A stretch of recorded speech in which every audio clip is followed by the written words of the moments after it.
Hello hi नमस्कार. परत एक नवीन रेसिपी तुमच्याबरोबर शेअर करते. टोमॅटो बटाट्याचा रस्सा चटपटीत झणझण टेस्टी असा आणि कमीत कमी साहित्यातला असा हा टोमॅटो बटाट्याची रस्साची रेसिपी दाखवलेली आहे. त्यामुळे व्हिडिओ शेवटपर्यंत बघा, अजिबात स्किप करू नका. खूप सुंदर अशी रेसिपी आहे आणि सगळ्यात आधी चॅनलवर नवीन आहे, चॅनल सबस्क्राईब केलं नसेल तर पटकन ते सुद्धा करून टाका, कारण का अशा सुंदर सुंदर रेसिपी तुमच्यापर्यंत पोचल्याच पाहिजेत. इथे सुरुवातीला ना आपल्याला ह्या रस्स्यासाठी एक मसाला तयार करायचा आहे. तो मसाला तयार करण्यासाठी इथे मी सुरुवातीला घेतलेला आहे सुकं खोबरं. सुकं खोबरं नसेल, ओलं खोबरं असेल तरीसुद्धा चालेल. इथे 1 वाटी मी घेतलेला आहे. सगळा 1 वाटीचा असा आपल्याला तो मसाला सगळा तयार करायचा आहे. आल्याचा 1 तुकडा घेतलेला आहे, 5 ते 6 हिरव्या मिरच्या घेतलेल्या आहेत, 10 ते 12 लसणीच्या पाकळ्या घेतलेल्या आहेत आणि थोडी कोथिंबीर. असं सगळं काही आपण आहे ना ते एकत्र असं मिक्सरला बारीक करून घ्यायचे आहे. स्मूथ पेस्ट अगदी त्याची करायची, अजिबात जाडसर ठेवायचं नाही आहे. एकदम स्मूथ अशी त्याची पेस्ट तयार झाली पाहिजे. हे बघा, अशा पद्धतीने आपण एक मस्तपैकी सुंदर अशी आपला एक मसाला हा बनवून घेतलेला आहे. ह्या मसाल्यावरच आपला हा रस्सा इतका सुंदर टेस्टी होतो ना, त्याच्यामुळे हा मसाला जितका बारीक अगदी वाटला जाईल ना तेवढा चांगला. आता मसाला तयार झालेला आहे. पटकन आता आपण आपला रस्सा बनवून घेऊया. त्यासाठी एका भांड्यामध्ये आपण तेल घ्यायचं आहे. तेल साधारण 3 ते 4 टेबलस्पून आपण तेल घेतलेलं आहे. तेल चांगलं गरम झालं की आपण त्याच्यामध्ये 2 तमालपत्र टाकून घ्यायची आहेत. छोटी होती म्हणून मी 2 टाकले, मोठी असेल तर एकाचे 2 भाग करून टाकले तरीसुद्धा चालेल.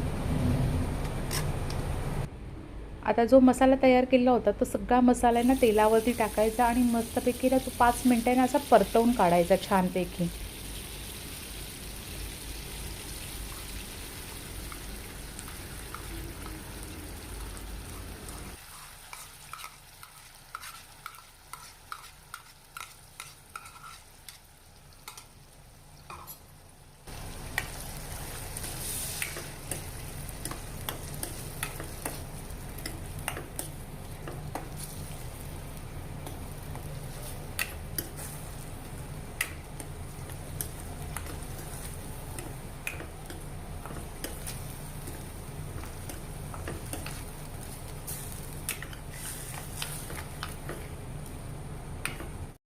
आता त्याच्यामध्ये मी 1/4 टीस्पून हळद टाकून घेते. आता याच्यामध्ये मी 3 टीस्पून लाल तिखट टाकून घेते. तिखट मसाला जो वापरत असाल तो खूपच तिखट असेल तर जरा 2 टीस्पून टाकलं तरी सुद्धा चालेल. आता 1 टीस्पून मी इथे काश्मीरी लाल मिरची पावडर टाकलेली आहे. ती फक्त कलरसाठी आपण यूज केलेली आहे. त्याला काही तिखटपणा असा नसतो, त्याच्यामुळे आपण ती कलरसाठी म्हणून ह्याच्यामध्ये वापरलेली आहे. आणि सगळं काही आहे ना व्यवस्थित असं मिक्स करून घ्यायचं. आणि आता आपल्याला त्याच्यामध्ये पाणी टाकायचं आहे. पाणी टाकताना स्टेप बाय स्टेप टाकायचं, एकदम टाकायचं नाही, नाहीतर पातळ झालं तर मग आपल्याला मसाला वाढवायला लागतो, जो आपण पहिला खोबऱ्याचा बनवलेला असेल तो. त्याच्यामुळे सुरुवातीला इथे मी 1 कप पाणी टाकून घेते. ते थोडंसं मिक्स करायचं. त्याच्यानंतर किती घट्ट असेल आपलं त्याच्यावरनं आपण अंदाज घ्यायचा आणि अजून टाकायचं. तसं मला इथे 2 कप पाणी लागलं होतं पूर्ण रस्सा बनवण्यासाठी.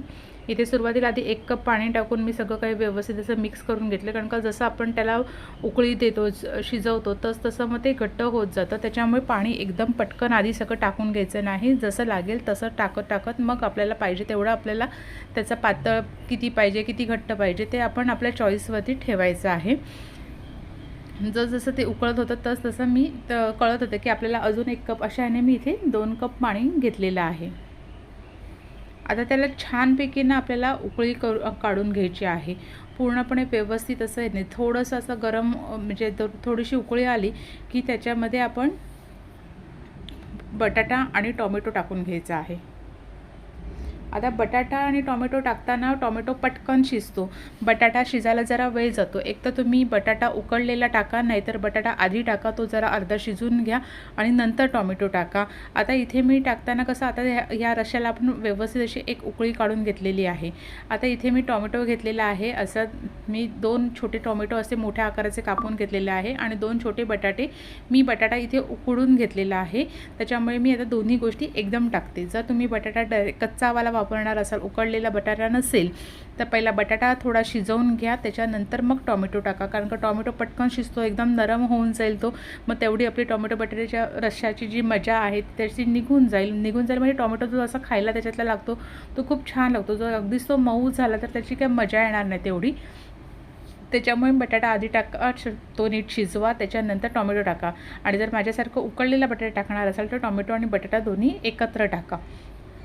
आणि अगदी 5 मिनटासाठी आपल्याला टॉमॅटो लगेच शिजतो, त्याच्यामुळे आपल्याला काही जास्त वेळ पुढे जात नाही. बटाटा डायरेक्ट टाकणार असाल तर मग तसं हे करा, नाहीतर मग आधी शिजवायचं असेल तर त्याला जेव्हा आपण पहिली उकळी काढतो त्याच वेळेला बटाटा टाकायचं, छानपैकी उकळी काढायची, त्याच्यातच आपला बटाटा शिजतो. आता छानपैकी सगळं मिक्स करून घ्यायचं. इथे मिठाचं प्रमाण बघायचं कसं आहे ते, त्याच्यानुसार मिठाचं प्रमाण कमी जास्त करायचं. आपण जेव्हा बटाटा टाकतो, मसाले टाकतो, तेव्हाच आपण मिठाचं प्रमाण हे केलेलं असतं. त्याच्यामुळे जर तुम्हाला आधीच वाटलं की थोडं कमी आहे तर आता जेव्हा सगळं टाकल्यानंतर टॉमॅटोचा आणि बटाट्याचा फ्लेवर त्याच्यामध्ये सगळं उतरला, सगळं मिक्स झालं की मग तुम्ही टेस्ट करून बघू शकता. जर अगदीच वाटलंच तुम्हाला की नाही अजून मीठ आपल्याला हवं आहे तर तुम्ही इथे मीठ वाढवू शकता. सगळं काही छानपैकी उकळी आणली ना की त्याच्यानंतर त्याला घट्टपणा येतो. तो घट्टपणावरती आपल्याला कळतं की पाण्याचं प्रमाण आपल्याला एवढंच हवे की जास्त हवे ते. आणि खायला इतका सुंदर लागतो ना, त्याच्यामुळे नक्की ट्राय करा. आणि प्लीज मला कमेंट्स करून सांगा कशा पद्धतीने तुमचा हा असा जर केल्यानंतर कसा आवडला, तुम्हाला कशी वाटली ही रेसिपी. आणि चॅनलवर नवीन आहे, चॅनल अजून सबस्क्राईब केलं नसेल तर लवकरात लवकर चॅनलसुद्धा सबस्क्राईब करा. आणि सोबत बेल आयकन दाबायलासुद्धा विसरू नका, कारण अशा सुंदर सुंदर रेसिपी तुमच्यापर्यंत पोहोचण्यासाठी बेल आयकन नक्की दाबा. आता मस्तपैकी त्याला उकळी आलेली आहे. तुम्ही ह्या टाईमाला तरी शेवटला अगदी डायरेक्ट मीठ टाकलं ना तरीसुद्धा चालेल, किंवा आधी सरासं मी पहिलं मसाला टाकला होता त्यावेळेला थोडंसं टाकलं होतं, त्याच्यानंतर मला जर असं कमी वाटलं त्यामुळे मी थोडंसं नंतर टाकलं होतं.